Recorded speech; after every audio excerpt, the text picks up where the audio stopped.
Ever get thrown into a project at work, and suddenly you realize you need to read a ton of white papers? Oh, yeah.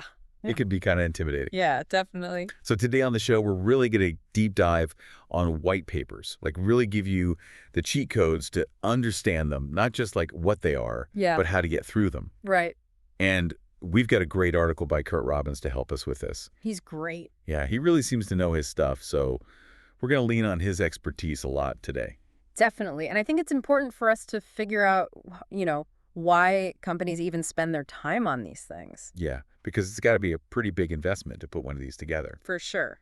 So Curt gets into that, but he kind of starts with the basics. The what is a white paper? Exactly, like what is this thing? So it's kind of like if you took a really in-depth article, like the kind you'd read if you really wanted to understand a topic, Yeah. but then you gave it a bit of like a persuasive angle, like a really smart essay.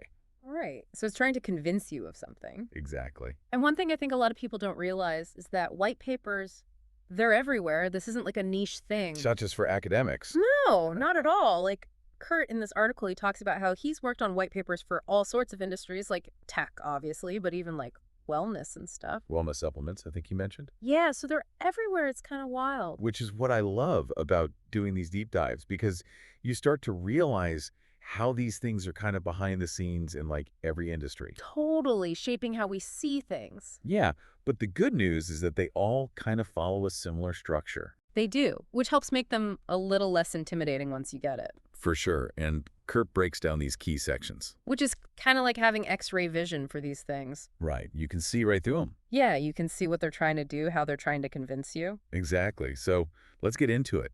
So first up, you've got the table of contents. Which don't skip. I know. I used to be guilty of that, especially for the really long ones. But honestly, it's like having a road map.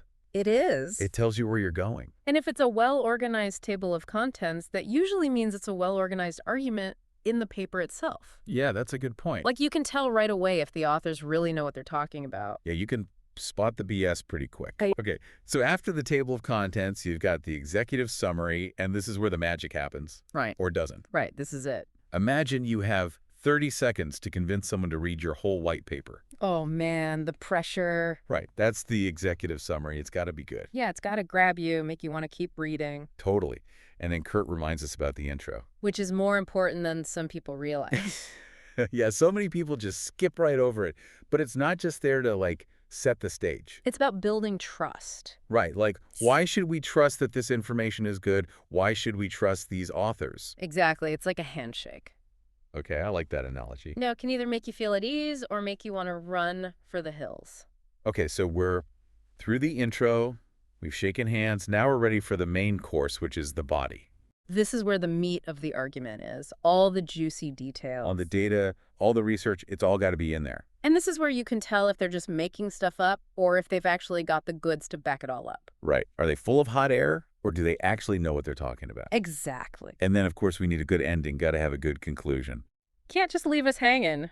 Right. It's not just about repeating what you already said, but like making those takeaways stick. Yeah, this is where you really connect the dots for the reader and tell them, so what? Like, here's why this matters. Here's what you should do with this information. Okay, so those are like the core elements of any good white paper. But then Curt also mentions a few optional extras. Like the bonus features. Yeah, exactly. Like the index and glossary. Which are great if you need them. Right. And Curt makes a great point here. These things should be there to serve the reader, not just to make the document longer. Yes. Don't just add fluff for no reason. Respect the reader's time. Exactly. So having that good structure, that's like half the battle, right? It's a good foundation. Yeah, but then you got to make it sing. Got to bring it to life. And Curt's got some really good advice on like the actual writing part of this. Which honestly applies to pretty much any kind of writing. It's good advice in general. Yeah, it's like communication 101. For sure. So first up, he says, be objective. Which seems obvious, but It's harder than it sounds. it is because everyone has an agenda, right? Right. And nobody wants to read something that just feels like a sales pitch. Exactly. We can smell that a mile away. Right. Like you're reading an article and you realize halfway through, oh, this is just an ad. The worst. So a good white paper has got to build trust by being neutral, even if they are trying to advocate for a specific thing. Right. It's like you can present your case, but you got to present both sides. Right. Like, let's be objective about this. Be transparent. Yes. Transparency is key. Otherwise, you just sound like that used car salesman, you know? Oh, yeah. Nobody trusts a used car salesman. Right, but you trust that friend who knows a lot about cars Yes. because they're giving you the straight talk. Exactly. Okay, so be objective. It's number one. What else we got? Number 2, edit and proofread meticulously. Oh my gosh, yes. This is huge. So important. I mean, it seems obvious, but Well, we've all been guilty of sending that email with a typo. oh yeah, or like a really embarrassing autocorrect. Oh, God, don't even get me started. But for real though, it's about respecting the reader's time, right? Totally. Nobody wants to wade through a poorly written document. Especially a long one, and these things can get long. For sure. So make sure it's clear, make sure it's concise, no typos. And Curt really emphasizes clarity because, like, even if you don't have any typos, If it's just a jumbled mess of words, yeah, nobody's going to read it. it's got to be easy to understand. Okay, so we've got be objective, edit carefully, and then this next one is something that Curt calls knowing your audience. Which is so important for anything, really.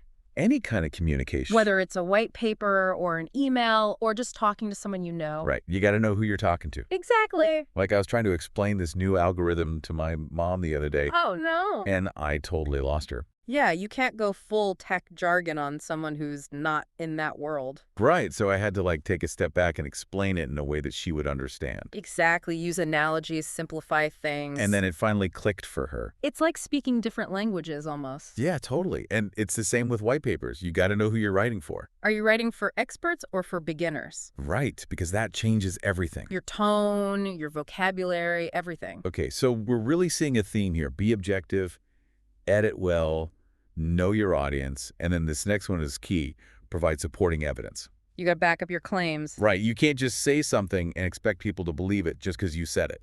Trust but verify, as they say. Exactly. So what kind of evidence are we talking about here? Data's always good. Right, hard numbers. Research findings, case studies. Oh yeah, case studies are great because they show how it actually works in the real world. Exactly. And Curt even mentions testimonials. Right, like social proof. Exactly. If other people are saying good things about it, that lends credibility. Just like building a case in court, you got to have the evidence. Otherwise, the jury's going to throw it out. And then last but not least, clear and concise language, everybody's favorite. Duh. Golden rule of writing. Right, just get to the point. Nobody wants to read a novel when they're trying to understand a complex topic. And use images too. Oh, yeah. Visuals are huge. That picture's worth 1,000 words, right? Exactly. So use charts, graphs, diagrams, anything that can help get the point across more effectively. So it's really about making it easy for the reader to understand. That's what it all comes down to. Respect their time, respect their intelligence. Make it enjoyable, even. Okay, so we've talked about the structure, we've talked about the writing, but now I'm wondering. You know, it's funny you should say that. Like, are white papers still relevant? Because Yeah. I was just reading something about how even with, like, you know, all the short form content out there, like even with TikTok and everything. Wait, everyone's attention span is like 5 seconds. Exactly. But people are actually craving more and more, like, long form stuff. Really? Yeah, it's like Huh.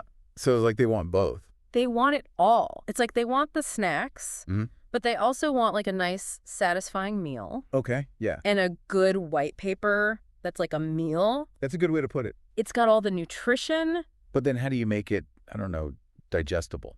Right. Like, how do you keep people engaged when Yeah. their attention spans are shrinking? Exactly. Well, it goes back to knowing your audience. Right. Like we were saying before. And Mhm. Curt talks about this too. Like, it's not enough to just, like, throw information at people. Right. You got to make it fun. Yeah. You got to make it fun. You got to make it engaging. Okay, so how do you make a white paper fun? Well, think about what you, like, when you're reading online, like, what keeps you scrolling? Okay, so like, Headings that are clear. yeah, Bullet points. bullet points are my jam. Images. Oh, yeah. Visuals are key. And even, like, interactive stuff. Oh, yeah. I was just reading one. Really? Yeah, and it had these links to like videos and stuff. Oh, that's cool. Yeah, it was great. I actually read the whole thing. That's awesome. See, it can be done. Yeah, so it's not like white papers are stuck in the past or anything. Yeah, they're evolving. Using technology. Exactly. It's like taking all those best practices we talked about, like Mhm. the clarity, being concise, knowing your audience, Right. but then, like, giving it that extra boost with technology. Okay, I'm convinced. Good. So for anyone listening who's like, white papers, Boring. don't knock it till you try it. Give them a chance. They're more interesting than you think. Yeah, and next time you see one, don't just like toss it aside.